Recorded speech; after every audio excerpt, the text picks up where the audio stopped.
Okay, well, Loretta's telling me that it's time to get started, so here we go. Here we go.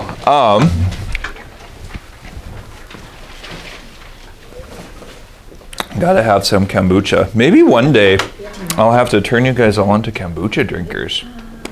That'll be exciting. Rhonda did like kombucha. We kind of did some of that together. She got pretty good at making it. Okay, so we're diving into the story of Matthew. One of the things that I think is helpful to mention too is I try to write the questions in ways that cause you to think. Sometimes I don't feel like I do a very good job of it. No, they're very intentionally not questions you can just look up in the book. If you want stuff you can look up in the book, you can write those yourself. You guys are smart people, and you're very capable of thinking. But the goal is, my real goal in a lot of it is to give you things to ponder in your heart, to ask questions in a way that maybe you walk away and it bugs you and it kind of sits inside and you have to wrestle with it. The real hope is that you would bring it to Jesus to wrestle with it with him.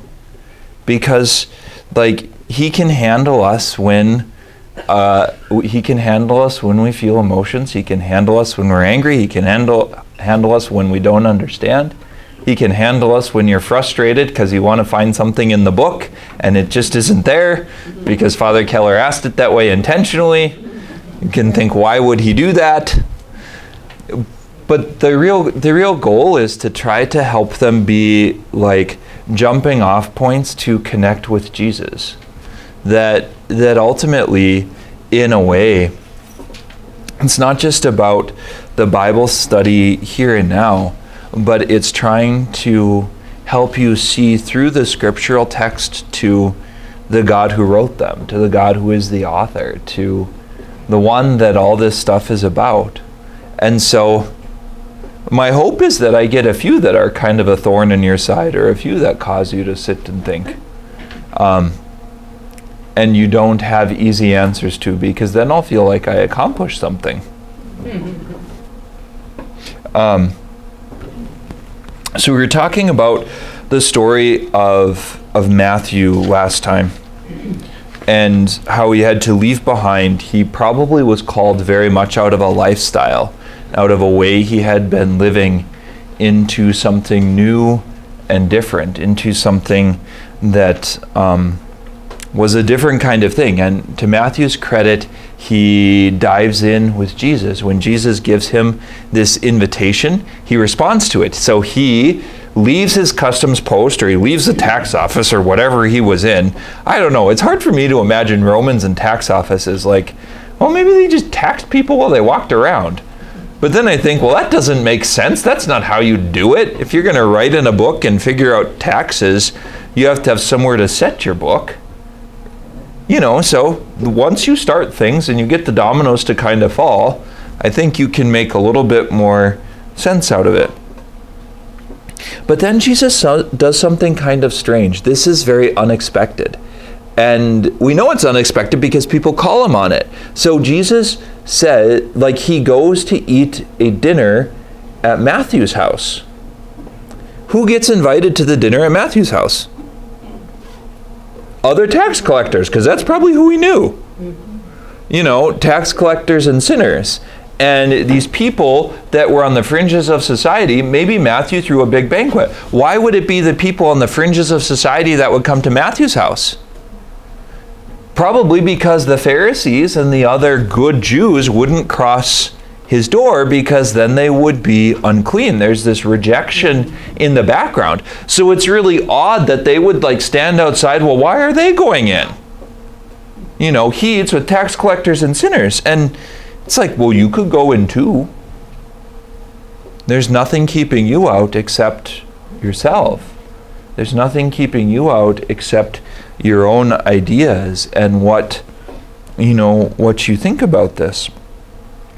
So one layer of it is the reality of the table fellowship, and just this literal sense, like Jesus sits down and eats with tax collectors and sinners. Another layer of it is that meals are an important sign of the covenant. Like when God wants to make a covenant with his people in the Old Testament, what does he do? He sits down and eats with them.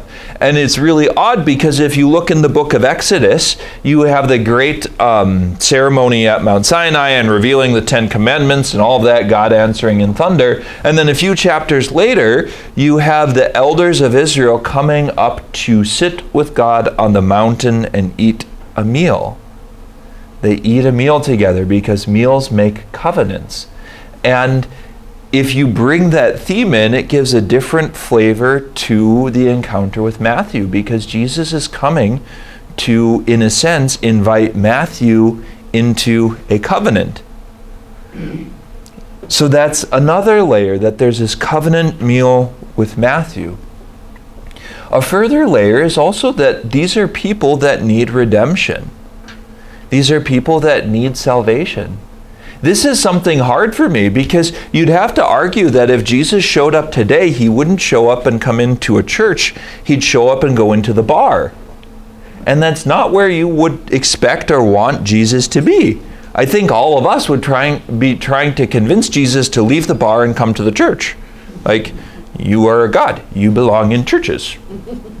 And I think that's the exact same thing that the people in the story are doing. So we look at the people in the story and we're like, oh yeah, they're kind of weird. How could they miss Jesus being in front of them? Like, if Jesus invited me to a meal, I would be there. And yet I think we would do the same thing if he showed up today. That we would be very scandalized if he went to spend time with the homeless people on Broadway. Be like, well, Jesus, those aren't people to spend time with. Seems like our room's making all kinds of noises tonight. I wonder if there's like some valves, and there's like above us, there's an air exchange system. So it's supposed to, like, I don't know, it measures carbon dioxide and all kinds of stuff.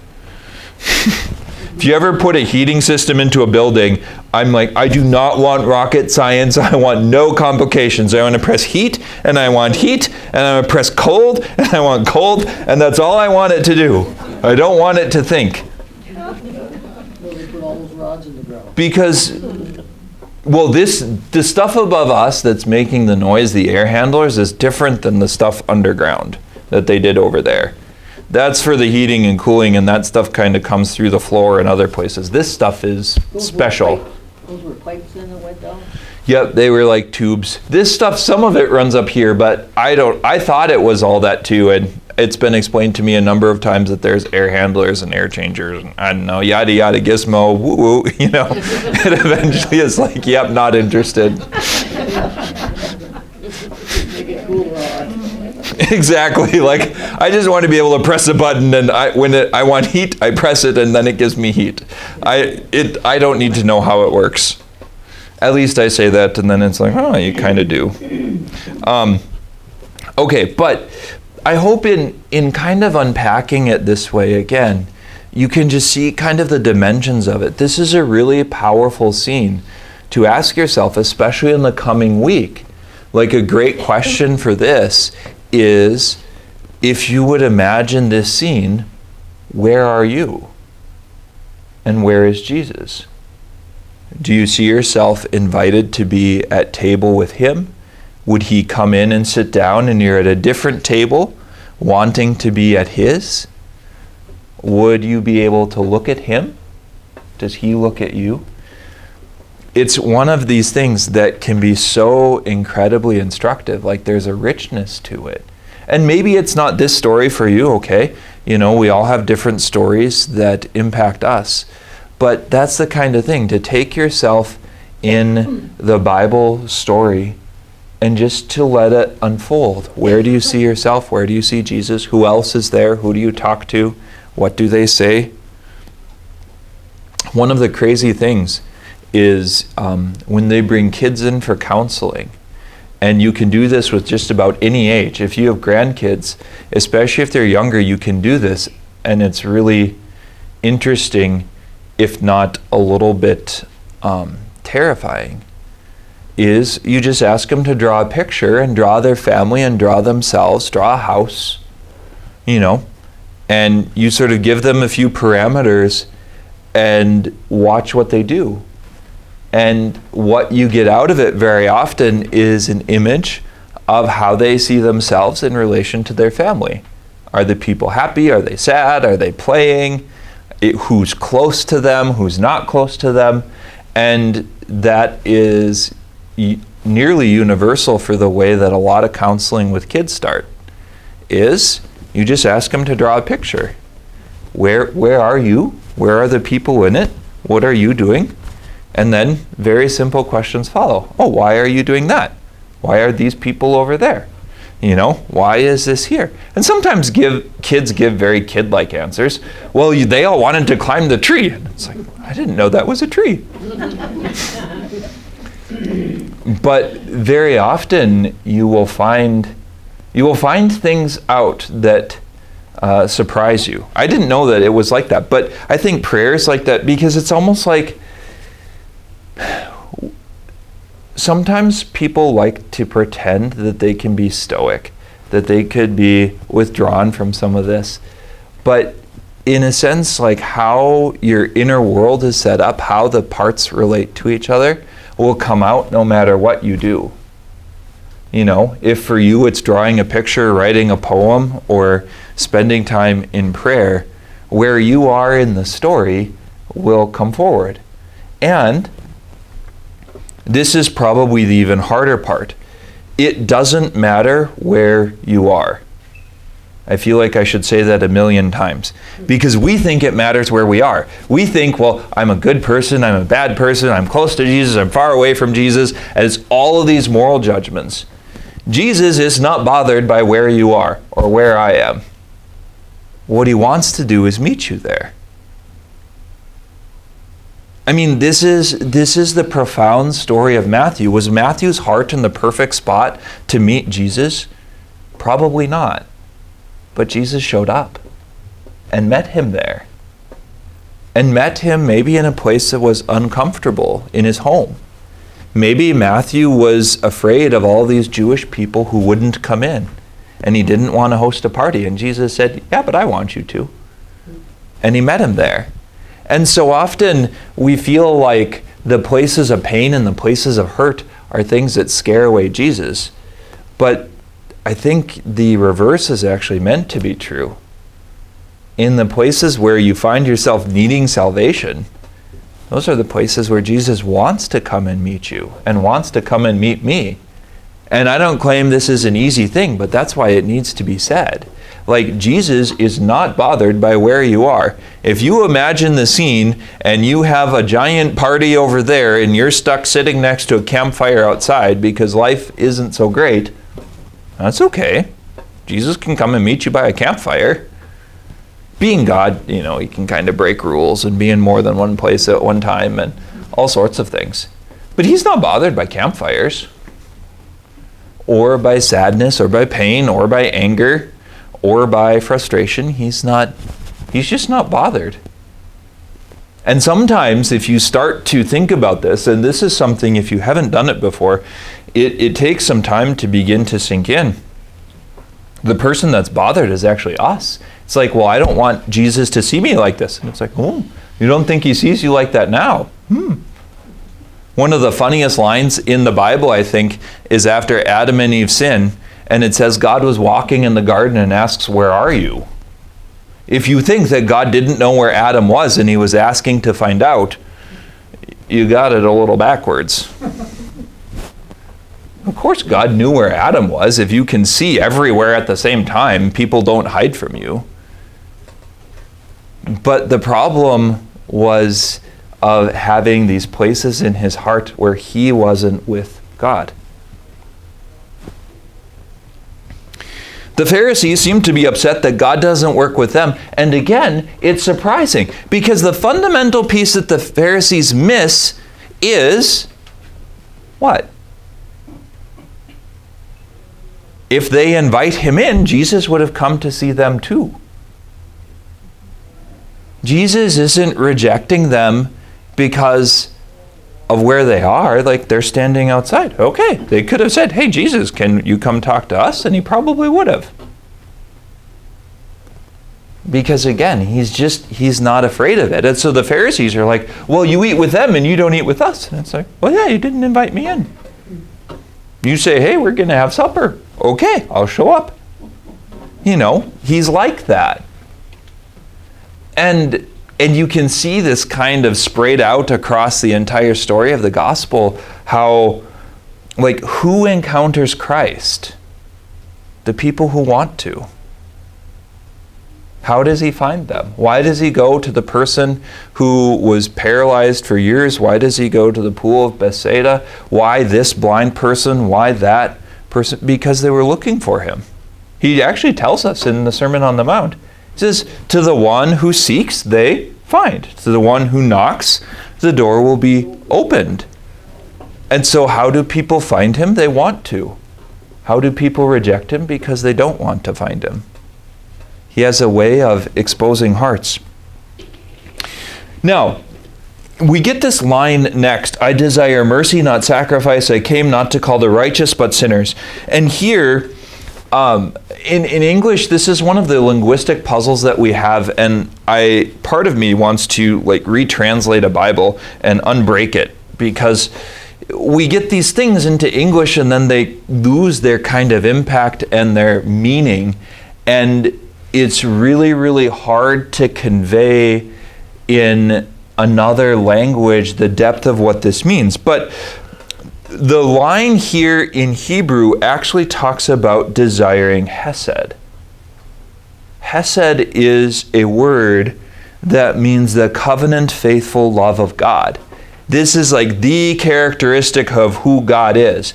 Hesed is a love that's sticky, like the love of you for your children, that even when they do bad things and you're kind of mad at them, you still love them to pieces and you just want to kind of squeeze all the badness out of them. That's Hesed.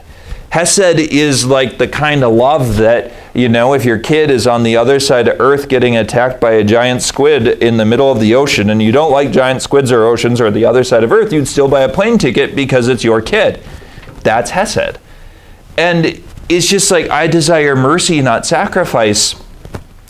Like, we lose the depth of this. Like, God's love, yes, it is merciful, and yes, it is forgiving, but it's not so limited. Like, the love of God, the thing that he's talking about is like an intense, burning love. It's not just, oh yeah, like, blessed are the merciful. Like, oh, that's nice. Like, this isn't a nice kind of love. There's a fierceness to it. There's an intensity to it. And what Jesus does here is an absolute revolution. This is where I would say the Pharisees are probably really upset with him.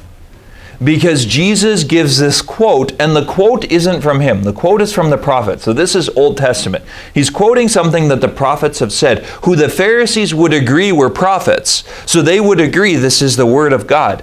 And the phrase that he quotes is, I desire mercy, not sacrifice. Well, where are the sacrifices? In the temple. In the temple.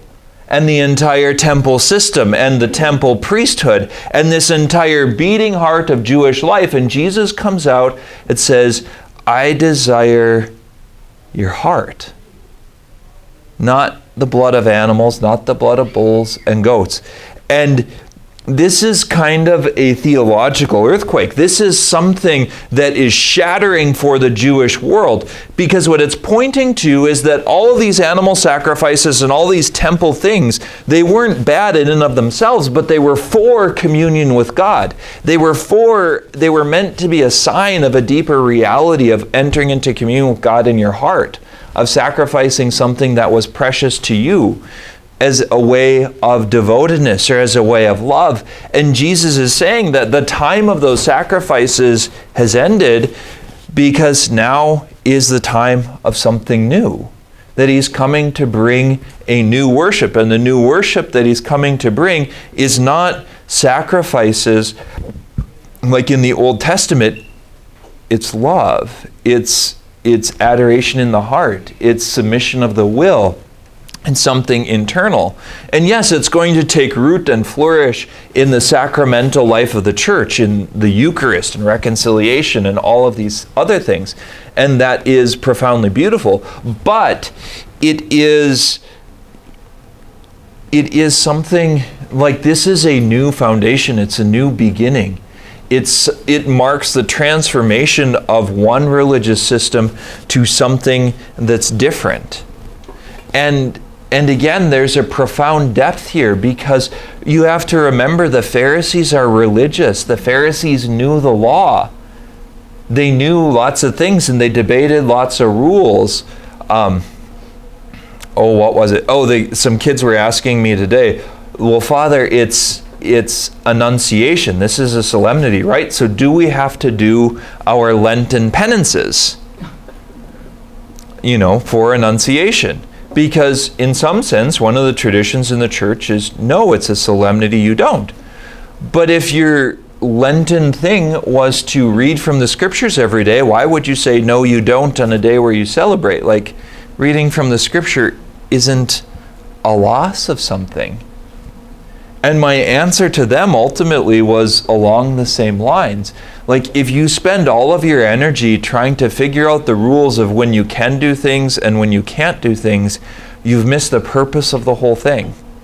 And we can get stuck in this as Catholics. This is a great critique to hear. It's not that the rules are unimportant, but we want the thing that the rules point to, which is the relationship with God. So yes, we have rules, but if you find yourself caught in the rules, well, can I eat meat? Can't I eat meat? When can I do this? When can't I do this? You could get tied up in arms about it, and so you end up with Jewish teaching where they have debates about when night begins and they're counting the number of the stars. And Jesus is like, why? You're spending all of your time counting the number of the stars. Why don't you pray to the God who created them?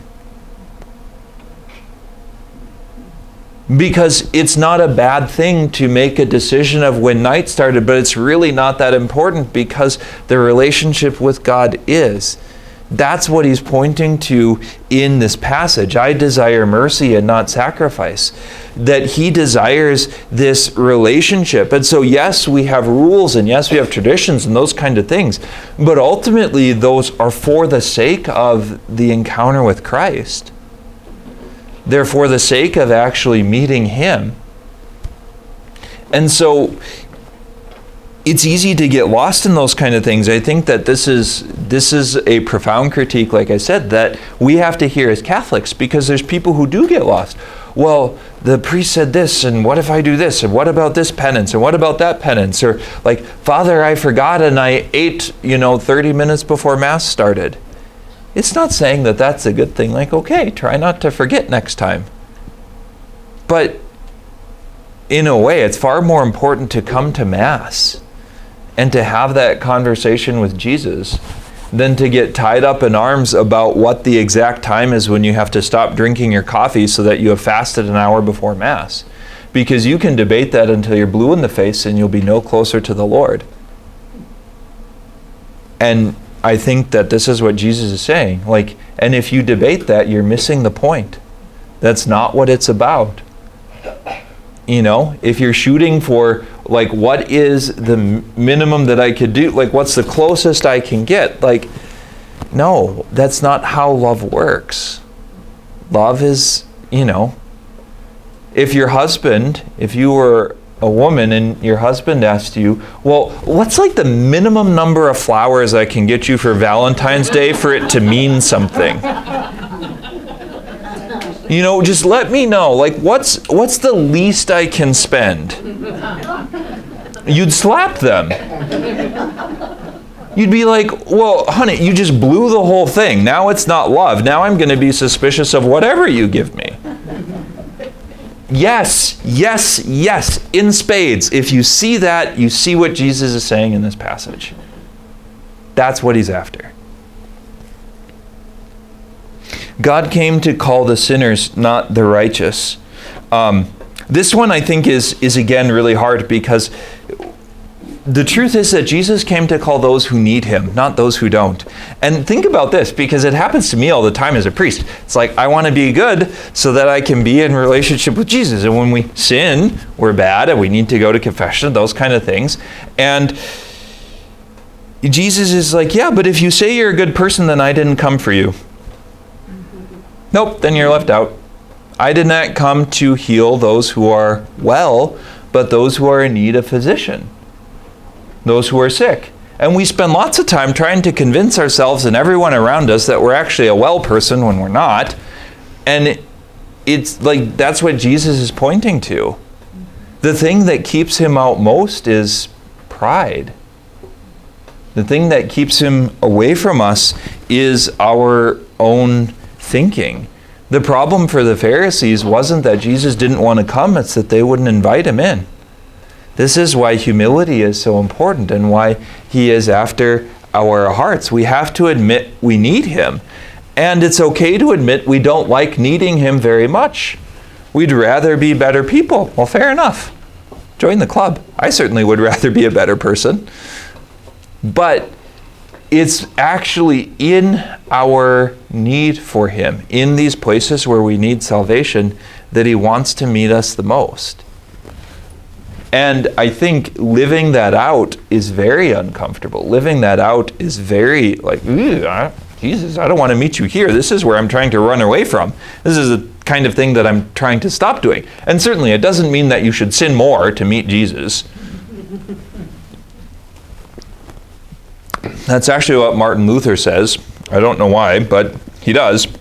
You know, sin and sin boldly. Well, no, sin isn't good for us. That's not the point. But again, Jesus isn't afraid of our sins. If you think he doesn't know them already, then I would say you're thinking about it backwards. But what he wants are people who are willing to say, Jesus, I need salvation. I'm not going to make it on my own. I'm not going to be good enough. I'm not going to do enough good deeds. I'm not in the right spot. I was lazy yesterday. I yelled at my husband. I fought with this. I didn't make my bed. On and on and on, whatever it is. And Jesus is like, okay, come for a walk. You know, we somehow expect that all of these things and all of our faults and all of our failures make us unacceptable. And what he's saying is the only thing that makes you unacceptable is when you run away. If you want to open the door, he'll come. And then this strange thing happens next in the gospel. The disciples of John the Baptist come. And they're like, well, I think, is this the part? Can I borrow someone's book? Is it okay if I grab that? Mm-hmm. Ooh, you're reading way ahead. That's good. Be like Shirley, reading to the end of the book. If you learn anything tonight, that's what it should be. Be like Shirley. Good person to imitate. Oh, where is it?